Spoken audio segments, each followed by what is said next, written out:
Mr. Lonnie Bunch. Ah, what an honor it is to know you, to work with you, and to witness your passion and dedication in action as you bring such a joyful energy to your role in preserving and honoring our history and culture. Through all of the museums you oversee and all of the exhibits you've touched, you have so wonderfully guided us through understanding where we've come from, offering us hope of what is to come. You've said that the Smithsonian is the glue that holds the nation together, and you, sir, are the glue that holds the Smithsonian together. So I say congratulations on being honored with the Records of Achievement Award. God bless. In my office, there's a picture of an enslaved woman carrying a big hoe in a basket, and her knuckles are swollen, her dress is tattered, and yet she's looking up and moving forward. To me, being African American means you look up, you move forward, no matter how heavy the burden. Lonnie Bunch is a trailblazer. He's been a figure in public history and a leader in public history for his entire career. He has this passion for history that is contagious. I think of him as courageous, I think of him as visionary, and I think of him as diplomatic. Each year, the National Archives Foundation honors a person who's made a major contribution to the American experience, and Lonnie Bunch is one of those people. He's a creator, he's a leader, he's a writer, he's a historian. We're honored to have him with us tonight. I was a kid that loved the New York Yankees more than anything else in the world, and I was a kid that really wanted to understand why some people hated people just because of the color of their skin. I grew up in a town that was predominantly non-African American. I had to learn to negotiate race at an early age, and one of the ways I tried to do that was by looking at history. History would be my way of understanding myself, and then later I realized history was my way to understand the country. He sort of fell into museum work. It wasn't something that he had been pining to do. He was, as I understand, a student who went to go meet with the then secretary of the Smithsonian, who said, I think there might be a job for you at the Air and Space Museum. And then he wound up walking in the door, and the joint was different forevermore. He's just changed every space he's ever occupied. And he's done it in a way that is revolutionary, but not necessarily by being a revolutionary. He's worked within the system to make sure that the aperture of our history was as wide as it could possibly be.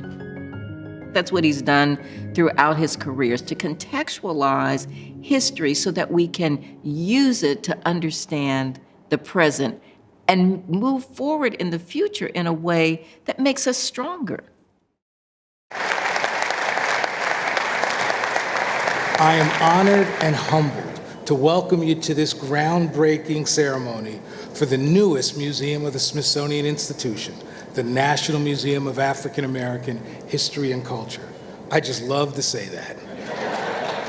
3, 2, 1, break ground.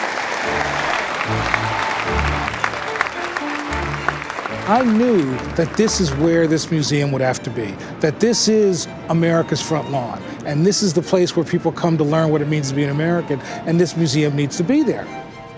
When I started, everybody told me it was foolish to take this on because it started with no staff, no idea where the museum would be, no collections, no money. Nothing. And people told me you should be the second director because the first one will fail. He decided that he wanted America to participate in this. That was brilliant on so many levels. The thing for me was I knew that we had to find good stuff. So one day I fell asleep and I woke up in front of the television and there was Antique Roadshow.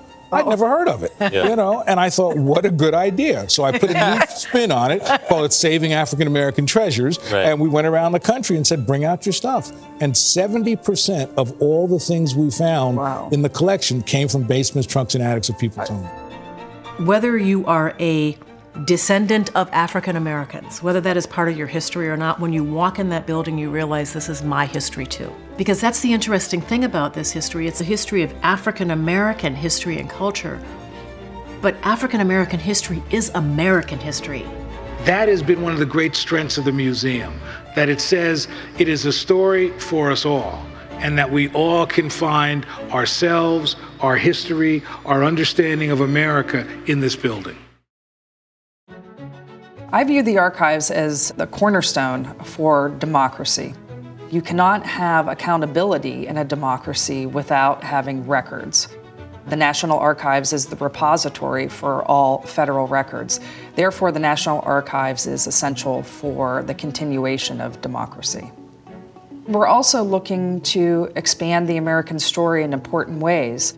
We will be including the Emancipation Proclamation in the rotunda to add to the Charters of Freedom, and that is a really critically important as we head into our 250th anniversary of the United States.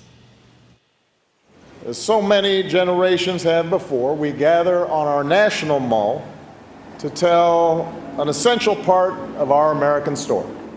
We're here in part because of all those Americans. The Civil War vets, the civil rights foot soldiers, the champions of this effort on Capitol Hill, who for more than a century kept the dream of this museum alive. It includes a man without whose vision and passion and persistence we would not be here today, Mr. Lonnie Bunch. Lonnie has built a legacy that will be seen by millions of people for decades, and really for centuries. His legacy is giving people a belief in themselves and understanding themselves and helping to explain the American story. He's given people the gift of history.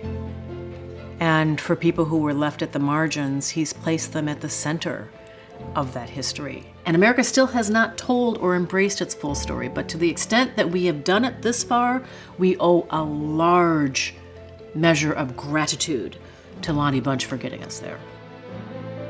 We've guaranteed that as long as there's an America, this museum will educate, engage, and ensure a fuller story of our country will be told on the National Mall. We believe there is nothing more powerful than a people, than a nation steeped in its history, and there is nothing more noble than honoring all of our ancestors by remembering. So let me conclude by simply saying, welcome home.